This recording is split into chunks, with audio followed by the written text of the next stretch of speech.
자, 원자를 구성하는 입자들을 발견했다. 우리가 앞에서 원자 구조를 배웠는데 원자가 그렇게 생겼다라는 것은요, 우리가 현미경으로 볼 수는 없습니다. 예, 빛이 원자 속으로 들어갈 수가 없거든요. 그래서 여러 가지 실험을 통해서 간접적으로 그 형태를 알게 되는 거예요. 그 첫 번째 실험이 전자를 발견한 실험입니다. 예, 톰슨이라는 사람이 이 음극선 실험을 해서 전자를 발견했습니다. 자, 이 단원에서는 과학자 이름하고요, 그 다음에 실험 이름, 그 다음에 그 실험으로 발견된 입자 이름, 그렇게 공부를 해야 됩니다. 자, 우선 톰슨의 음극선 실험 설명하겠습니다. 진공관이 있어요. 자, 이게 진공관, 유리관이고 안에 공기가 없기 때문에 진공관이라고 부릅니다. 여기에 마이너스 극과 플러스 극을 만들고, 이 극은 금속 성분이에요. 저희가 마이너스 극, 여기가 플러스 극입니다. 이 극판 둘 사이에 전압을 굉장히 높이면 이 음극에서, 마이너스 극에서 빛 같은 게 기어 나옵니다. 자, 이 빛을 옛날 사람들은 음극선이라고 불렀고, 이 빛의 정체는 정확히 몰랐습니다. 자, 이 빛이 뭔가에 대해서 톰슨이 이 빛을 규명을 하기 위해서 실험을 하다가 알아낸 사실들이에요. 자, 이 음극선 앞에다가 장애물, 금속으로 된 장애물을 이렇게 갖다 대니까 뒤에 그림자가 생겼습니다. 이렇게 그림자가 생겼습니다. 자, 그림자는 왜 생기나요? 빛이 직진하기 때문에 생기는 거죠. 자, 그래서 첫 번째 실험 결과입니다. 그림자가 생겼다. 이건 실험 결과. 자, 이 결과로부터 알 수 있는 사실을 공부하세요. 예, 음극선은 직진하는 성질이 있다는 걸 알 수 있습니다. 이게 첫 번째 실험이에요. 자, 다음에 두 번째 실험. 장애물 대신에 이 바람개비를 앞에다 뒀습니다. 그리고는 음극선을 쐈죠. 그랬더니 이 바람개비가 돌아가요. 바람개비가 돌아가요. 자, 빛을 쐈을 때 바람개비가 돌지는 않죠. 네. 이 바람개비가 돈다라는 것은 어떤 질량을 갖고 있는 입자가 부딪혀서, 즉 충격량, 운동량을 갖고 있는 입자가 와서 부딪혔기 때문에 나타나는 현상이에요. 따라서 이 실험이 가장 중요합니다. 자, 바람개비가 도는 현상으로부터 이것은 빛이 아니라, 음극선은 빛이 아니라 입자임을 알게 됩니다. 그래서 자, 우리가 공부할 내용은요. 자, 결과 공부하세요. 바람개비가 움직였다. 다음에 이로부터 알 수 있는 사실은요, 음극선은 질량을 반드시 갖고 있어야 됩니다. 그렇다면 파동이 아니에요. 파동은 질량이 없어요. 그래서 입자라는 사실을 알게 됩니다. 자, 이 2번 실험이 가장 중요한 실험이에요. 자, 다음에 세 번째 실험입니다. 자, 아래쪽에다가 플러스 극을 또 만들고요, 위쪽에다가 마이너스 극을 또 만들어 놨어요. 그랬더니 이 음극선의 경로가 아래쪽으로 이렇게 휘었습니다. 이런 식으로. 자, 우리가 첫 번째 실험에서 음극선은 입자라는 걸 알아냈죠. 이 입자는 똑바로 가는, 직진하는 성질이 있다는 걸 알아냈습니다. 그럼 똑바로 가던 애가 왜 이렇게 휘었을까? 그것도 플러스 극적으로. 자, 이거는 플러스 극이 뛰는 이 플러스 전기 때문에 생기는 현상이겠죠. 그래서 이 입자는 마이너스 전기를 띈다는 걸 알 수가 있습니다. 왜냐하면 플러스와 마이너스 반대 전기끼리는 서로 인력이 작용하기 때문이죠. 그래서 이 실험으로부터 질량을 가진 입자, 얘도 전기를 띠는데, 예, 전기를 띠지 않는다면 그냥 똑바로 직진해야 됩니다. 자, 전기를 띠는데 그 전기의 종류가 플러스 극적으로 휜 걸 보고, 예, 마이너스라는 걸 알 수 있죠. 그래서 톰슨 실험에서 우리가 알아야 될 내용은요, 총 3가지입니다. 정리해 볼게요. 그림자가 생겼어요. 알 수 있는 사실은 뭡니까? 직진한다. 다음 두 번째, 바람개비가 돌아요. 알 수 있는 사실은 질량을 갖고 있는 입자다. 질량을 갖고 있는 입자다. 다음 세 번째, 플러스 극적으로 경로가 휘었어요. 휘었다? 휜 걸 보고 알 수 있는 사실은요, 예, 질량을 갖고 있는데 또 마이너스 전기를 띈다. 마이너스 전하를 띈다. 자, 이렇게 알아냈습니다. 다음에 이 실험을 여기에 있는 이 금속의 종류를 바꿔가면서 또 톰슨이 해봤습니다. 종류를 바꿔도 동일한 결과가 생겼어요. 그렇다면 이 전자라는 알갱이는요, 모든 금속에 박혀있는 공통적인 입자, 즉 원자를 구성하는 기본 입자라는 사실을 알게 되는 겁니다. 자, 이걸 밝혀내고 노벨상을 받게 돼요. 자, 톰슨 실험 끝났습니다. 자, 다음 두 번째는 러드퍼드의 알파 입자 산란 실험이고, 이 실험으로 발견한 입자는 핵입니다. 원자 핵. 자, 양성자라고 착각하기 쉽습니다. 양성자 발견 실험 아니고요. 원자 핵을 발견한 실험입니다. 자, 실험 장치 그림 나와 있습니다. 이 그림을 한번 옮겨 볼게요. 원형의 스크린이 있어요. 자, 원형의 스크린이 있고 이 스크린 주변에는 형광 물질을 발라놨어요. 어떤 입자가 이 스크린에 부딪히게 되면 그 자리에 빛이 생깁니다. 그래서 입자가 도달했다는 것을 알 수 있는 장치예요. 그 다음에 금이라는 금속을 아주 얇게 썰었습니다. 얇게 썬 걸 박이라 부르거든요. 박. 그래서 금박이라고 할게요. 굉장히 얇게 썰었습니다. 자, 이 금박을 향해서 알파 입자를 쏴버려요. 러드포드가 이제 이 실험을 했거든요. 그 알파 입자를 쏴버리는 실험입니다. 자, 근데 러드포드가 왜 하필 알파 입자를 쐈을까? 자, 이제 알파 입자의 성질을 기억을 해주세요. 이 알파 입자 성질은 암기를 해야 되고 알파 입자 성질을 알고 있다라는 전제하에 문제를 풀어야 되는 겁니다. 그래서 알파 입자 성질은 두 가지가 있습니다. 첫 번째요. 투과력이 지구에서 가장 센 물질이에요. 이건 당시에 이 실험할 당시에 과학자들이 알고 있는 물질 중에 투과력이 가장 센 물질로 알고 있던 입자입니다. 자, 투과력이 어느 정도냐? 여러분들 X선 알죠? X선 우리 살을 뚫고 뼈를 볼 수 있잖아요. 근데 이 알파 입자는요, 콘크리트도 뚫고 지나갑니다. 그럼 이렇게 투과력이 크다라는 것은요, 굉장히 단단하다는 의미가 되는 거예요. 그래서 러드포드가 자기가 알고 있는 입자 중에서 가장 단단한 입자를 쐈다라는 겁니다. 다음 두 번째, 이 알파 입자는 플러스 전하를 띈다라는 사실 외우세요. 러드포드도 알고 있었습니다.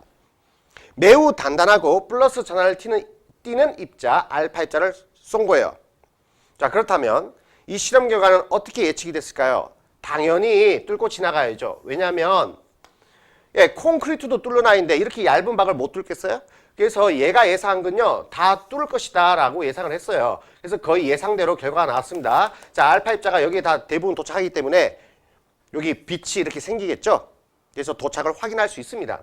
자, 그런데 실험 결과에 보면 여기에 알파 입자가 극소량이 도달이 돼 있어요. 심지어 반대 방향에 여기도 알파 입자가 도달이 돼 있어요. 자, 이걸 해석을 해야 되는 겁니다. 자, 대부분은 이쪽에 찍히는데요. 아주 극소수가 여기나 여기 혹은 뭐 이런 데 이렇게 찍힐 수가 있습니다. 그러면 여러분들 같으면 이거 실험의 오차인가 보다? 이렇게 하고 지워버릴 텐데, 자, 이 러드포드는 이 실험의 이 결과를 무시할 수가 없었어요. 왜냐면요, 여러분들이 이 실험을 제대로 이해한다면 이 결과가 굉장히 신기하다는 걸 알 수 있습니다. 자, 그래서 비유를 하겠습니다. 이 금박은, 이 실험은요, 이 금박을 종이에 비유할 수 있고 이 알파 입자는 대포알에 비유할 수 있어요. 그래서 이 실험은 앞에다 종이를 세워두고 대포를 쏜 실험이에요. 그런데 이 대포알이 날아가다가 종이에 부딪혀서 튕겨 나왔다라는 결과이기 때문에 굉장히 이상하죠. 그래서 러드포드가 이것을 설명을 했어야 되는 거예요. 그래서 얘는 이렇게 설명을 했습니다. 일단 여러 가지 물리적 계산을 통해서 여기에 찍힌 거는요, 이 알파 입자가 가다가 경로가 휘었다라는 것을 알게 되고요. 다음에 이런 데 찍힌 거는요, 가다가 어디에 부딪혀서 튕겨 나온 겁니다. 이게 튕겨 나온 겁니다. 자, 이렇게 해석할 수 있거든요. 그러면 이 결과로부터 우리가 알 수 있는 사실, 자, 첫 번째요. 첫 번째는, 자, 경로가 휘었죠. 휘인 거는요, 어떤 반발력이 작용해서 경로가 휘어버린 거거든요. 반발력 때문에 밀쳐난 겁니다. 그런데 이 알파 입자 전기가 뭐예요? 플러스 전기 띄죠. 그럼 얘가 가다가 어딘가에 플러스 입자에게 밀려서 경로 휘었다는 걸 알 수 있죠. 그래서 플러스 전기를 띄는 어떤 입자가 있다는 얘기고요. 그 다음에 이게 튕겨나갔습니다. 튕겨나와 버렸습니다.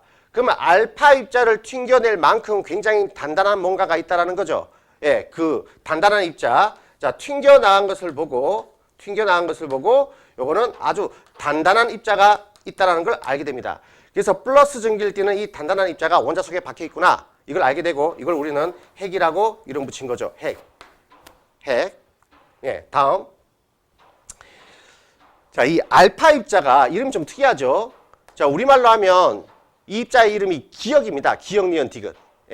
입자, 기역 이런 뜻인데 왜 입자에다가 알파라는 이름을 붙였을까요? 그 이유는 이 이 당시에 이 입자가 뭔지 정확히 몰랐기 때문에 그렇습니다. 후대에 이제 밝혀지게 되죠. 자, 이 알파 입자가 뭐냐면요.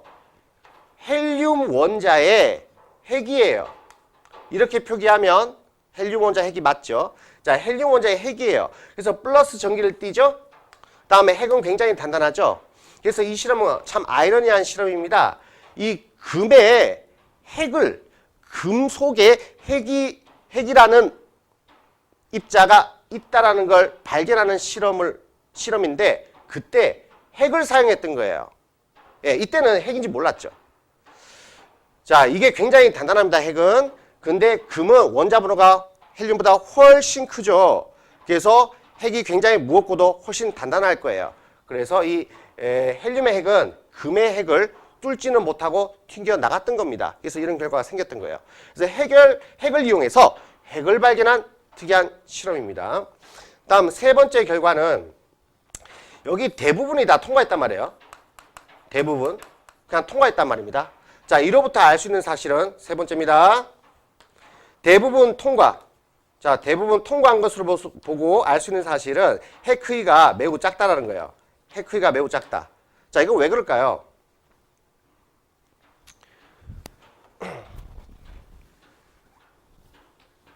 우리 여기 교재 그림 보겠습니다. 자, 이 그림은요, 아까 이 원형의 스크린을 펼친 거예요. 대부분 중앙에 도달했죠? 근데 사이드 이렇게 튕겨나간 애들이 극소수가 생깁니다. 자, 이 비율을 조사하게 되면 핵 크기를 대충 우리가 가늠해 볼 수 있어요. 자, 이게 금속 박이고요. 굉장히 얇다라고 했죠? 한 3겹 정도로 그림을 그렸습니다. 자, 그 다음에 여기 까만 점이 이게 핵이에요. 그래서 원자가 있고 이 핵 크기는 매우 작습니다. 그래야지만 이 결과를 설명할 수 있어요. 핵 크기가 매우 작다 보니까 대부분 통과하는데요. 대부분 통과하는데 우연히도 이 핵에 부딪힌 애들만 이렇게 튕겨나가거나 혹은 뭐 근처에 왔다가 이렇게 비켜나가거나 이런 결과가 생기겠죠. 그래서 이 실험 데이터로부터 알 수 있는 사실은 핵 크기가 매우 작다라는 겁니다. 그리고 이 원자 핵 안에 핵 크기가 매우 작다는 것은 이 핵과 나머지 이 공간들 있죠. 원자를 채우고 있는 이 공간들은 대부분 텅텅 비어있다는 걸 알 수 있어요. 그래서 핵 크기가 매우 작다. 다음에 원자는 대부분 빈 공간이다. 같은 표현입니다. 그래서 우리가 이런 실험을 통해서 원자 구조를 알게 된 거죠. 그러면 이렇게 빈 공간이 많다면 빈 공간을 줄일 수도 있지 않겠습니까? 거기에서 나온 그 영화가 앤트맨인가요? 앤트맨. 앤트맨은 원자 크기를 이렇게 축소시킬 수도 있고 늘릴 수도 있고 이런 상상력이 작용한 거죠. 다음 이 원자의 크기를 대부분 좀 가늠을 하라고 예를 좀 들겠습니다. 그 지구가 있어요. 지구를 원자 크기에 비유하자면 지구에 있는 달걀 한 개가 이 달걀 한 개가 핵의 크기가 되는 겁니다. 이렇게 차이가 심해요. 그다음에 잠실 운동장이 있다면 이 잠실 운동장에 있는 모래알 한 개가 핵 크기예요.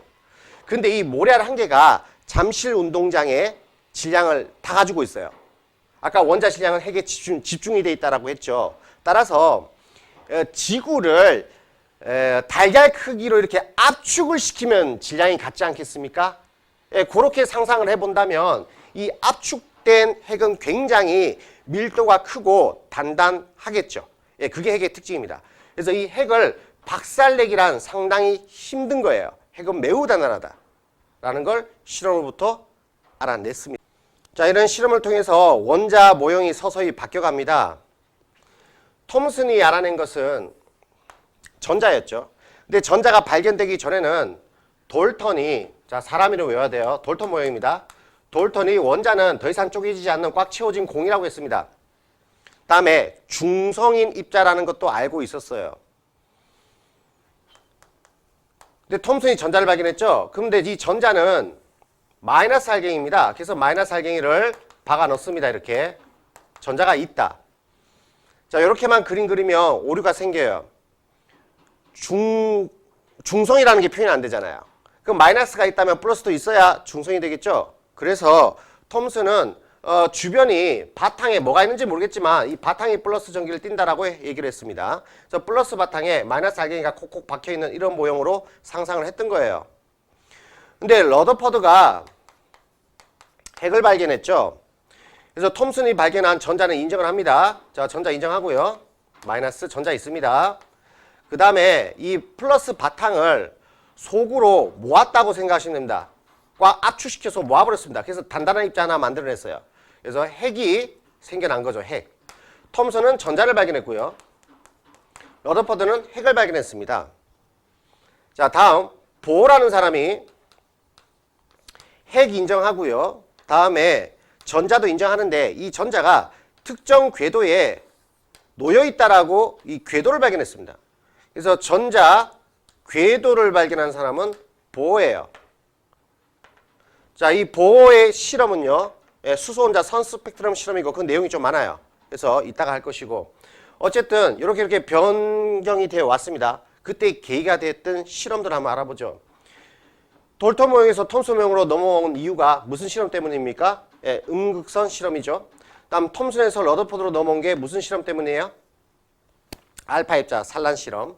다음에 보어가 실행한 실험은요, 수소 원자 선 스펙트럼 실험입니다. 이렇게 바뀌어왔죠. 자, 다음에 오늘날 모형은요, 현대 모형이라 부르고 오비탈 모형을 쓰게 되는데, 자, 현대는 핵은 표시하고요. 다음에 이 전자의 위치를 정확히 알 수가 없습니다. 그래서 핵 주변에 전자가 존재할 확률을 표시합니다. 이걸 오비탈 모형이라 그래요. 그래서 이렇게 구름처럼 이렇게 그리면 됩니다. 대충.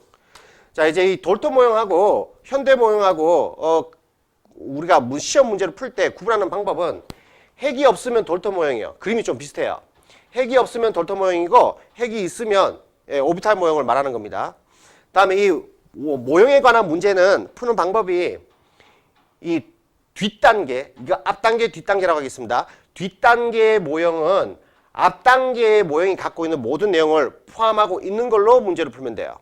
자, 예를 들어서 이 모형을 가지고 전자를 설명할 수 있다. 가능합니다. 앞에 이미 전자가 발견됐기 때문에 그런 식으로 문제를 풀면 되겠습니다.